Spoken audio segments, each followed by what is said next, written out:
क्या होगा अगर आपकी आंखों के पीछे एक और आंख छुपी हो जो देख सकती है वो सब कुछ जो दुनिया आपसे छुपा रही है?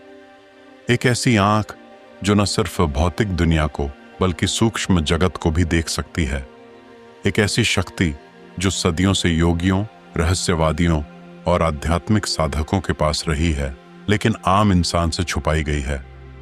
इस रहस्यमयी तीसरी आंख को आज्ञा चक्र कहा जाता है। इसे खोलना यानी उस सच को देख पाना जिसे आज की दुनिया भ्रम मानती है।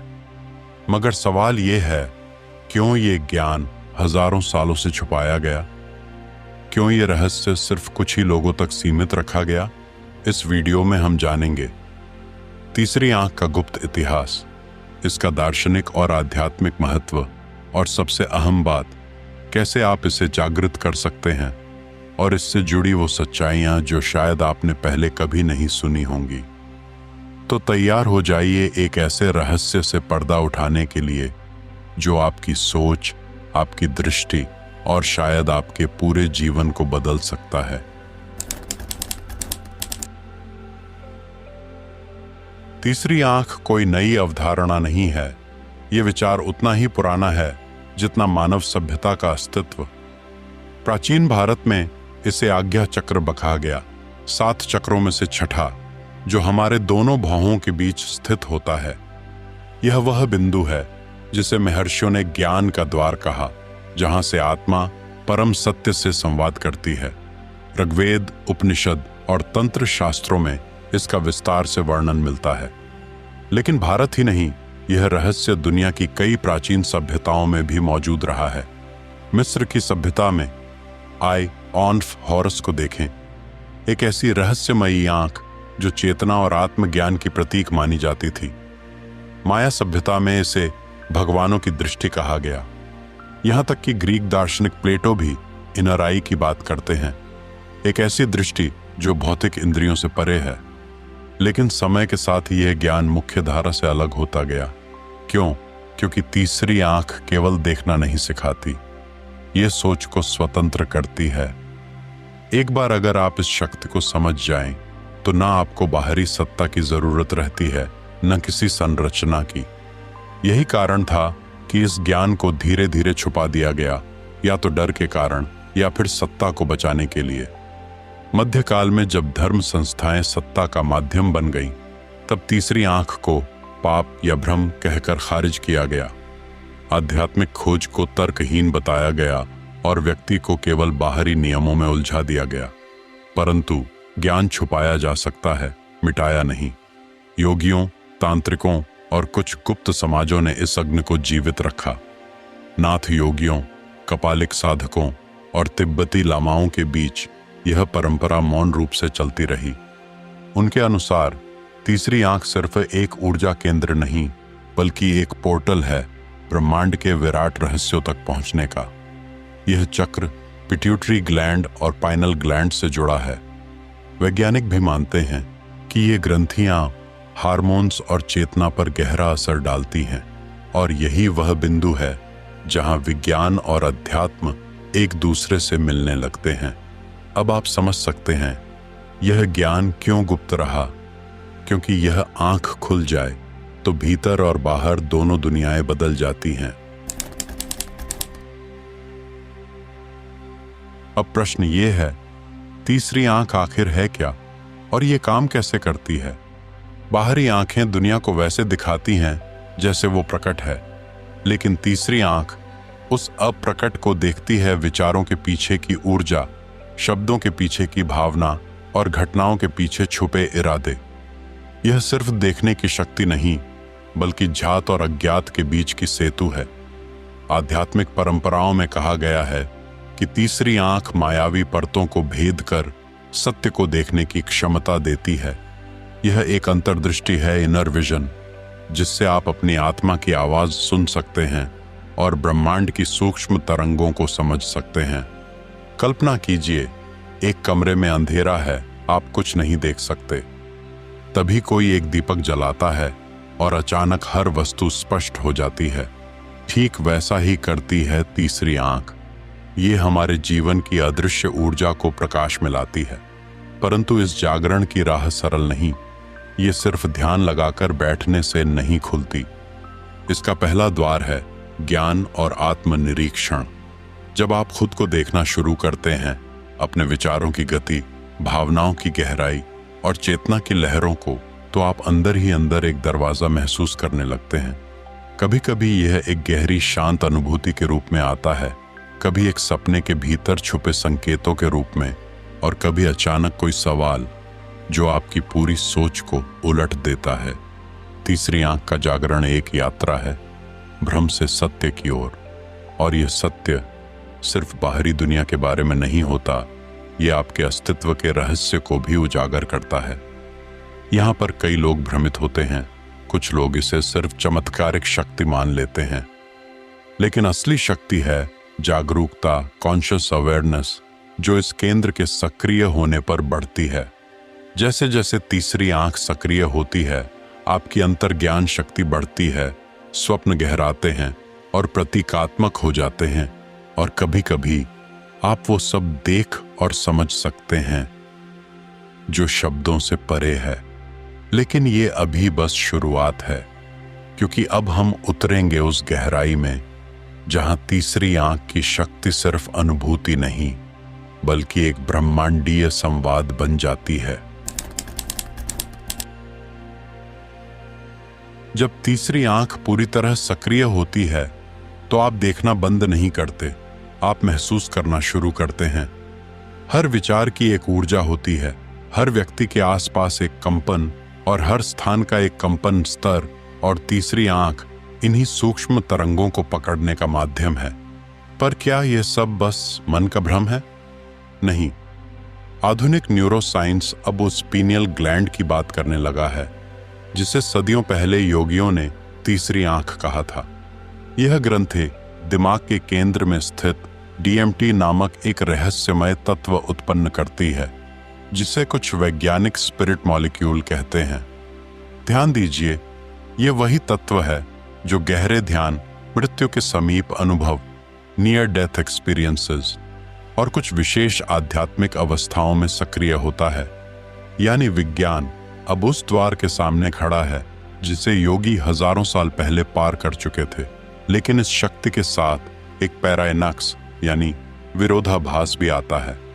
जैसे जैसे तीसरी आंख खुलती है, आपकी चेतना विस्तार लेती है, मगर साथ ही आप उन सच्चाइयों से भी टकराते हैं जो असहज, कठोर और कभी कभी डरावनी भी होती हैं। क्योंकि हर झूठ जो आपने खुद को बताया, हर बहाना जो आपने अपनी आत्मा से छिपाया, वह सब उजागर होने लगता है। तीसरी आंख केवल दिव्य दृष्टि नहीं देती, यह आत्मा को नंगा करती है। यही कारण है कि कई लोग इससे डरते हैं। कई बार जागृति के शुरुआती चरण में लोग मानसिक उलझनों, स्वप्न भ्रमों या अजीब अनुभवों से गुजरते हैं। यह वह बिंदु है जहां लोग या तो गहराई में उतरते हैं या वापस लौट जाते हैं। इसके अलावा एक बड़ा मिथक यह है कि तीसरी आंख खुलते ही आप सिद्धियां प्राप्त कर लेते हैं, जैसे कि भविष्य देखना, लोगों के विचार पढ़ना या चमत्कारी शक्तियां। लेकिन सच्चाई यह है कि तीसरी आंख कोई तमाशा नहीं, यह एक साधना है। यह आपको अधिकार नहीं बल्कि जिम्मेदारी देती है, देखने की, समझने की और अपने भीतर की छाया को स्वीकारने की। कई प्राचीन गुप्त परंपराएं जैसे कि फ्रीमैसन्स, रोज़िक्रूशियंस और तिब्बती बौद्ध धर्म इस ज्ञान को सिर्फ उन्हीं को सौंपते थे जो भीतर की शक्ति और आत्मिक विनम्रता दोनों धारण कर सके। यही कारण है कि यह ज्ञान आम नहीं है और शायद इसलिए यह अब तक आपसे छुपा रहा। लेकिन अब प्रश्न यह उठता है, क्या आज के इस तेज भौतिकवादी युग में भी इस ज्ञान को जागृत किया जा सकता है? क्या कोई सामान्य व्यक्ति भी तीसरी आंख का अनुभव कर सकता है? इसका उत्तर है हाँ। आइए अगले भाग में जानते हैं कैसे। अब जब आप यह समझ चुके हैं कि तीसरी आंख क्या है और क्यों इसका ज्ञान छुपाया गया, तो अब समय है सबसे महत्वपूर्ण प्रश्न का, क्या आप इसे जागृत कर सकते हैं? उत्तर है हाँ, लेकिन यह एक यात्रा है, एक साधना, ना कि कोई त्वरित चमत्कार। तीसरी आंख को खोलना यानी अपनी चेतना को उस बिंदु तक लाना जहां भीतर और बाहर का अंतर मिटने लगता है। आइए जानते हैं कुछ प्राचीन और प्रभावशाली विधियां। पहला है त्राटक साधना, कैंडल गेजिंग। प्राचीन यौगिक परंपरा में एक स्थिर जलती हुई दीपक की लौ पर लगातार बिना पलक झपकाए देखना त्राटक कहलाता है। यह आंखों के स्नायुओं को सक्रिय करता है और आज्ञा चक्र पर केंद्रित ध्यान लाता है। रोज रात को शांत वातावरण में बैठें, दीपक को आंखों की सीध में रखें, 10 से 15 मिनट तक बिना पलक झपकाए देखें और फिर आंखें बंद करके उसी लौ की कल्पना करें। यह अभ्यास धीरे धीरे आपकी अंतर्दृष्टि को तेज करता है। दूसरा है मंत्र जाप और नाद योग। ओम का उच्चारण तीसरी आंख पर विशेष कंपन उत्पन्न करता है। यह कंपन मस्तिष्क की तरंगों को शांत कर पीनियल ग्लैंड को सक्रिय करता है। गहरी सांस लें, धीमे गूंजते हुए ओम का उच्चारण करें। इस ध्वनि को तीसरी आंख पर महसूस करें और दिन में कम से कम 11 बार यह जाप करें। नाद योग के माध्यम से आप ध्वनि की सूक्ष्म ऊर्जा को अपने भीतर जागृत कर सकते हैं। तीसरा है ध्यान और दृष्टि का भीतर खींचना। ध्यान के दौरान अपनी आंखें बंद कर अपनी चेतना को भौहों के बीच केंद्रित करें। शुरुआत में यह कठिन लग सकता है, लेकिन नियमित अभ्यास से एक नीलापन, प्रकाश या कंपन महसूस होने लगता है। यही पहला संकेत होता है अंतर्दृष्टि जागरण का। चौथा है आहार और जीवन शैली। पीनियल ग्लैंड पर सबसे बड़ा दुष्प्रभाव पड़ता है फ्लोराइड, प्रोसेस्ड फूड्स और तनाव से। यदि आप सच में जागृति चाहते हैं तो प्राकृतिक सात्विक आहार अपनाएं। पानी शुद्ध और केमिकल फ्री पिएं। दिनचर्या में डिजिटल डिटॉक्स करें और नींद का समय निश्चित रखें। जब शरीर शुद्ध होता है, चेतना स्वतः ही ऊपर उठती है। पांचवा और अंतिम है स्वप्न और संकेतों पर ध्यान देना। तीसरी आंख जागने के बाद स्वप्न, विचार और संयोग, इनमें गहराई आ जाती है। इन संकेतों को समझना शुरू करें। कभी कोई चित्र, कभी कोई शब्द और कभी कोई अनुभूति। ये सभी आध्यात्मिक संवाद होते हैं। लेकिन सावधान रहें, हर अनुभव को दिव्यता न मानें।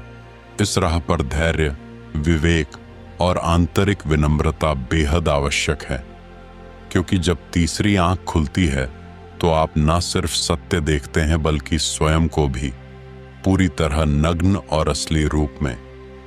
यह शक्ति आपको अहंकार नहीं देती, यह स्वज्ञान की अग्नि में अहंकार को जलाती है। तो अब जब आप यह जान चुके हैं कि तीसरी आंख केवल कोई रहस्यमयी शक्ति नहीं बल्कि आत्मिक जागरण का एक द्वार है, तो प्रश्न यह नहीं है कि क्या यह संभव है, बल्कि यह है कि क्या आप इसके लिए तैयार हैं। क्योंकि जब यह आंख खुलती है तो आप दुनिया को वैसे नहीं देख पाएंगे जैसे पहले देखते थे। आप झूठ को पहचान लेंगे, नकाबों के पीछे का चेहरा देख पाएंगे और सबसे बढ़कर अपने भीतर छुपे सत्य से सामना होगा। यही कारण है कि यह ज्ञान हजारों वर्षों तक गुप्त परंपराओं, रहस्यमय ग्रंथों और दीक्षित गुरुओं तक ही सीमित रहा, क्योंकि यह शक्ति नहीं, जिम्मेदारी है। और अब यह रहस्य आपके सामने है। अब निर्णय आपका है। क्या आप उस द्वार पर दस्तक देंगे जिसे भीतर की दृष्टि कहते हैं, या आप उसी अंधकार में रहना पसंद करेंगे जो बाहर रोशनी सा दिखता है? जवाब कहीं बाहर नहीं, वह तो ठीक आपकी भौहों के बीच में छुपा है। अगर इस रहस्य ने आपको छू लिया हो, अगर कहीं भीतर कोई कंपन जागा हो, तो इस यात्रा को अकेले न करें। वीडियो को लाइक और सब्सक्राइब करें, शेयर करें और कमेंट में लिखें, मैं जागना चाहता हूं, क्योंकि ये शुरुआत है और आगे बहुत कुछ है जो कभी आपको बताया नहीं गया।